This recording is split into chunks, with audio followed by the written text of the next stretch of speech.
Segmen Hartanah minggu lalu meninjau potensi hartanah di bahagian timur pinggir Lembah Kelang.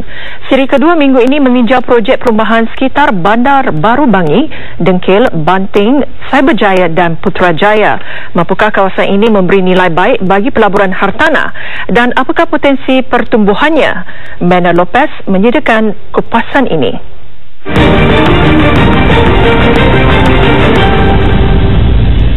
Harga rumah teres dengan keluasan tanah biasa di ibu kota kini sudah pun menjangkaui jutaan ringgit. Manakala rumah teres satu atau dua tingkat di Bandar Baru Bangi, Bandar Seri Putra dan Dengkil hanya bernilai antara RM300,000 hingga RM500,000. Namun pada harga sama di Cyberjaya dan Putrajaya pula, hanya pangsa puri atau apartmen dapat diperolehi.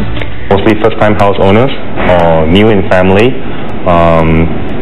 probably a bit younger, so less commitments, very bankable by the bank. So I think that segment will still do very well. For landed, anything up to 2 million, I think will still do very well. For the upgraders in Klang Valley, which I must say that's quite well supplied also at the same time. Turut diakui, harga hartanah di Putrajaya kini semakin mahal. Harga rumah teres mencecah RM700,000. Lebih parah, di Cyberjaya, nilai rumah jenis sama mencecah RM2 juta dan ia dijangka melonjak sehingga 40% setahun. Harga rumah teres di Cyberjaya dan Putrajaya adalah agak sama jika dibandingkan dengan harga rumah teres di sekitar Kuala Lumpur. Ini adalah kerana nilai tambah yang ditawarkan di kawasan ini berbanding kawasan lain, seperti kemudahan kelab sukan layar serta kelab komiti sukan Cyberjaya. Harga didorong minat pembelian asing yang minati landscape cantik selain kemudahan infrastruktur.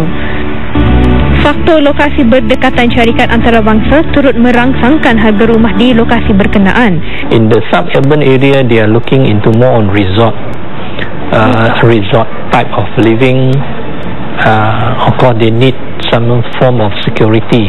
I think that is very crucial for them. So you see they are going into resort, gated and guarded community.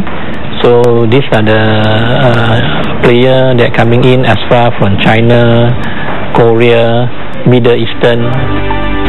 Di samping itu, pembinaan Lebuh Raya Lembah Kelang Selatan SKVE sejauh 52 km turut merangsang nilai dan pertumbuhan kawasan perumahan baru di Jenjarum, Teluk Panglima Garang dan Banting. Mena Lopez, Segmen Hartanah, TV3. Baiklah, rakyat yang kreatif dapat menghasilkan produk yang berinovasi.